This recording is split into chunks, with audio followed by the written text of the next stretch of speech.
En fait, notre vanille, effectivement, ils sont bio dans le sens où on n'utilise rien avec nos Bien producteurs. évidemment, ouais. Il nous Mm. reste des labels. Aussi, faut accompagner aussi les producteurs par rapport au cahier des charges du bio Ouais, c'est important. qui est Mm. piloté par EcoCert là-bas sur Ouais. place.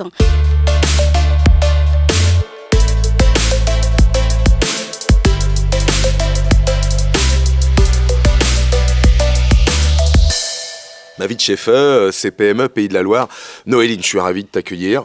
Allez, je vais le dire sans accrocher, c'est Rassoa Mandrari. Je l'ai bien Parfait. dit. Voilà, Yes. malgache. Oui. Ouais.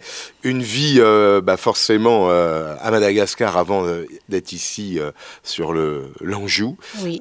Des études à Madagascar. Madagascar qui est une très belle île que les Français chérissent, mais qu'on méconnaît totalement. Oui. C'est vrai, hein. Carrément. Oui, oui, oui. Pour autant, ce qu'on a pu en voir à la télévision, des paysages extraordinaires. Et Oui, puis, effectivement. un esprit, une vraie tradition malgache qui touche au cœur non seulement de la gastronomie, puis aussi, je dirais, de l'affect historique entre Madagascar et la France. Et la France, ouais. Effectivement. Oui, ça reste une destination très très prise par les Français, hein, malgré souvent on voit bien la misère, hein, on va dire. On l'entend encore à l'actualité. On entend ça, mais malgré tout ça, donc c'est quand même un pays beau, c'est un beau pays avec de gens aussi qui sont très très accueillants, très très adorables.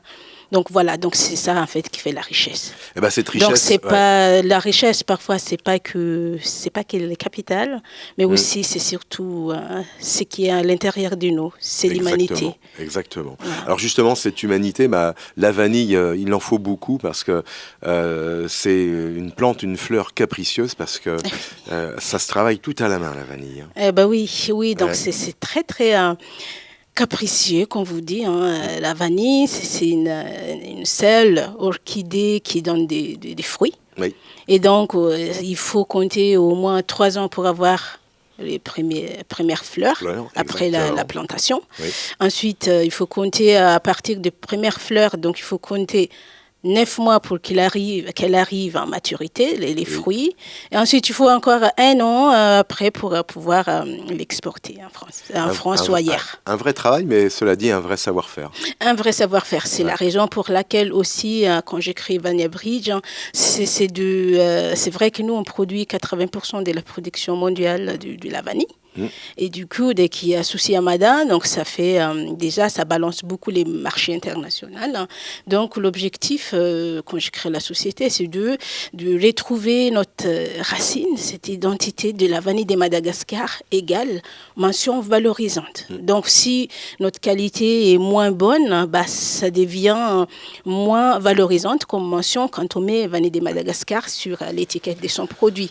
Donc c'est de valoriser ces savoir-faire-là auprès de nos producteurs sur place. Ouais, Noéline, ce qui t'a poussé à monter cette entreprise, déjà le sang malgache, j'imagine, oui. Mais c'était aussi parce que là, sur ce terreau, il y avait des demandes, il y avait un ensemble de clients qui étaient vraiment en attente d'une qualité, d'une régularité sur la vanille. Oui, en fait, c'est ça. Comme j'ai déjà évoqué, en fait, la vanille, comme on est un peu, on produit autour des 80% des productions mondiales, les faits.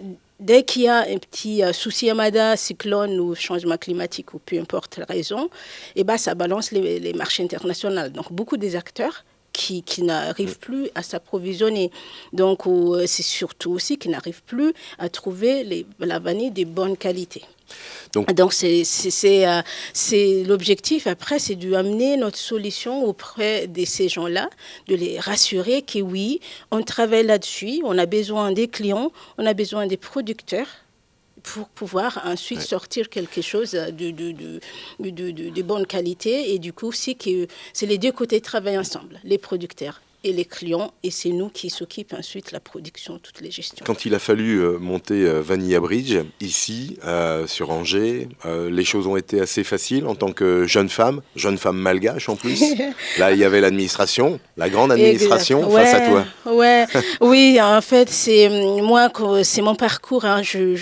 J'ai quitté mon pays en 2011 en tant que boursière. Oui. Je suis partie à Shanghai, j'ai fait 3 ans en food engineering, en ingénierie alimentaire en tant que chercheuse. Et qui m'a permis, et j'étais encore à Shanghai quand j'ai été sélectionnée par le ministère des consommateurs allemand pour assister à un workshop pour les jeunes ruraux.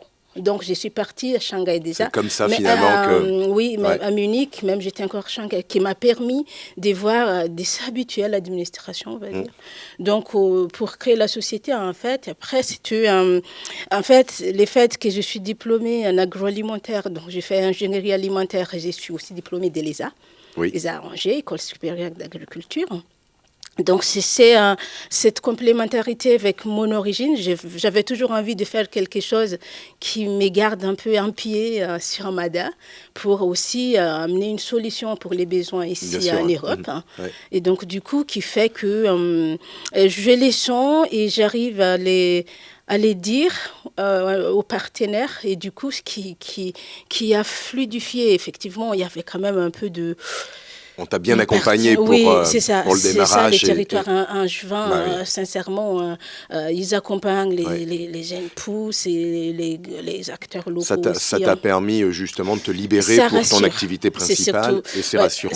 C'est rassurant qu'on ne se sent pas forcément seul, mais l'administration, ça, on ne peut pas y échapper. On ne peut pas y échapper. Au contraire, c'est la façon aussi pour mettre les choses bien droit. Parce que, je sais, mon pays... on est, Mouramour, Ramada, mais en France, il faut être bien carré, il faut être, faut être en norme à tout ce qu'on fait, et qui fait que là, par exemple, j'ai créé la société en décembre 2018, et je pouvais produire qu'à partir de fin février 2020. 2019, pardon.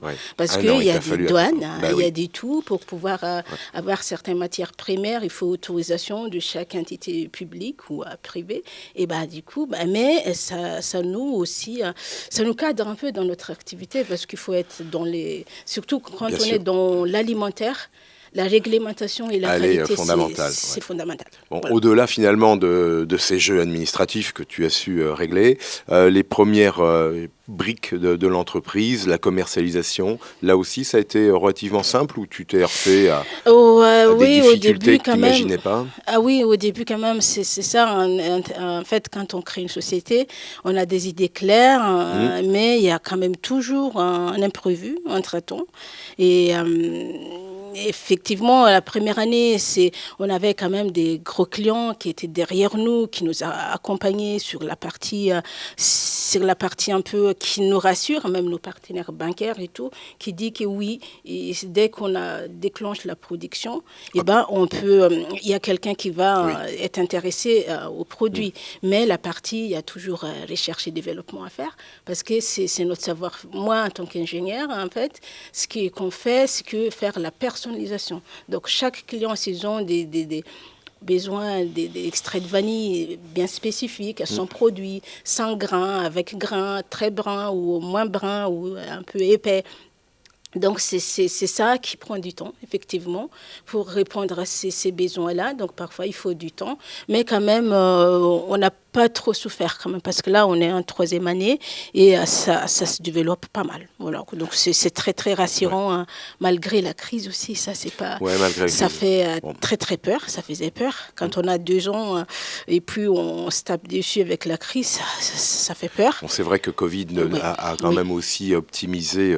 je dirais, les réseaux sur l'agroalimentation, donc on a peut-être moins souffert. Oui, parce que heureusement qu'on arrive toujours à manger quand même. Et la vanille, il y a un avantage avec la vanille, parce que rien que le mot, on a déjà l'odeur alors qu'elle n'est pas là, la vanille, tu vois, inconsciemment. Vous êtes bienvenue si vous voulez visiter l'atelier. C'est formidable ça pour ça, la vanille. Dès que vous entrez, les gens disent « Ah, ça sent la vanille » et moi je ne sens plus rien. Le rapport justement avec ce produit, la vanille, tu es exclusive, hein. Il n'y a que de la vanille de Madagascar que Et tu oui, importes, pour les hein. moments, Ouais. on fait que la vanille de Madagascar, mais à long terme, pourquoi Pourquoi pour pas diversifier élargir, un ouais. peu, surtout aussi pour avoir des profils aromatiques très originaux par rapport à nos produits et d'autres sources de vanille comme la Tahiti, comme l'Indonésie, qui ont aussi des belles vanilles, la Réunion, Bien sûr, ouais. effectivement. Donc voilà. On l'évoquait, ça nécessite aussi des retours au pays pour aller Oui. Et oui, aller oui, à la ça c'est rencontre aussi des producteurs qui locaux. m'a beaucoup manqué pendant les Covid. On n'a pas pu, j'ai Bien pas pu sûr, c'est plus voyager. compliqué. Et les producteurs aussi, ça les rassure Mm. de nous voir. C'est vrai qu'il y a les représentants là-bas qui coordonnent la coopérative, les partenaires là-bas qui ont Ouais. l'habitude de le faire, d'aller voir à chaque producteur de la région pour demander est-ce que tout va bien. Mais on était un peu empêchés de le faire. Mais voilà, donc maintenant, ça commence à être beaucoup plus fluide, hein, Oui. la circulation. Oui. On l'évoquait, tu as une collaboratrice pardon, qui fait les bocaux d'Enya. Hein, Oui, et voilà. Aïna, oui. D'Aïna, voilà, pardon. Oui, oui. Qui te pousse aussi à une agriculture biologique. Oui. C'est un développement futur important pour toi. On a vu la France et l'Europe, en tout cas, poussent au bio. Oui. Là aussi, répondre à une norme, un cahier des charges, impliquer Madagascar dans une production Oui, en vanille bio est un avenir pour toi? Oui, en fait, c'est une question qui se pose souvent et qui se reproduit.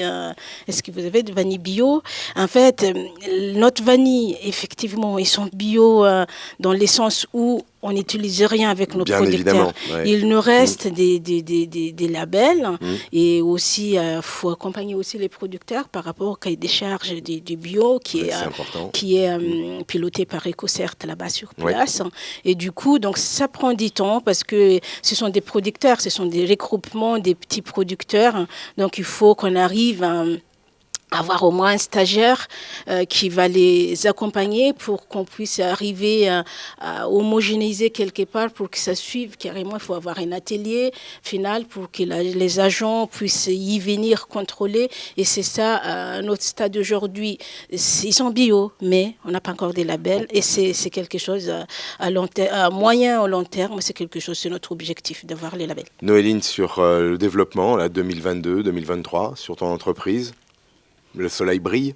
Oui, Le soleil brille. ouais, Ouais. c'est quand même encourageant parce que c'est ce que je vais essayer de créer via Vania Bridge, c'est on fait pas one shoot pour nos clients, juste on va communiquer, et puis on récupère beaucoup de clients qui reviennent pas. C'est pas ça l'objectif. De fidéliser. Et ce qui est très encourageant depuis, malgré la courte antériorité de Vania Bridge, qui est 3 ans, mais les clients qu'on a eus, donc ils restent, et ils sont contents, et c'est le principal. Te fédérer avec la CPME, c'était aussi une démarche de réseau, je dirais, de cœur et d'intérêt. C'était important de pouvoir échanger avec d'autres. Ouais. Oui, c'est quand on entreprend, surtout quand moi je suis technicienne, il y a un moment, dès que j'ai travaillé mes extraits de vanille, je suis, voilà, c'est mon domaine, mais d'autres choses, on a besoin toujours quand même de fédérer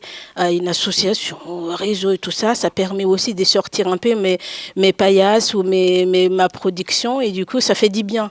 Donc, en 2019 aussi, ma société, c'était très très jeune, qui a eu les trophées de responsabilité sociétale par les CPME de la région, que je remercie encore, parce que des choses comme ça qui encouragent toujours, moi j'étais toujours quelqu'un, je ne suis jamais sûre de moi, mais il n'y a que des preuves, nos clients qui nous accompagnent, ou les écosystèmes de développement, ou les trophées, ça ouf, ça dit que oui, ça tient la route, donc ça fait du bien. Eh ben justement, pour se faire du bien, trois mots, 3 valeurs qui feraient sens à l'esprit d'une femme chef pour toi. Ouf. 3, au hasard. 3 mots, c'est surtout... pour moi, c'est surtout, avant tout, c'est l'humanité, c'est de mettre ça avant tout, c'est l'humain d'abord. Ouais, Et les restes, ça suit. Les restes, ça suit. Il faut être aussi un peu persévérant. Genre, ouais, si ça marche pas aujourd'hui, c'est pas grave. Ouais. C'est pas grave. Et puis, un peu, il faut savoir aussi un peu parfois décider, parce que quelque chose que j'ai beaucoup travaillé avec les gens qui accompagnent les incubateurs et tout, c'est d'être un peu qui arrive à décider. Il y a un moment, oui, il faut ça. Donc ça, j'ai beaucoup appris ça, parce qu'avant, j'ai toujours, est-ce que je vais ça?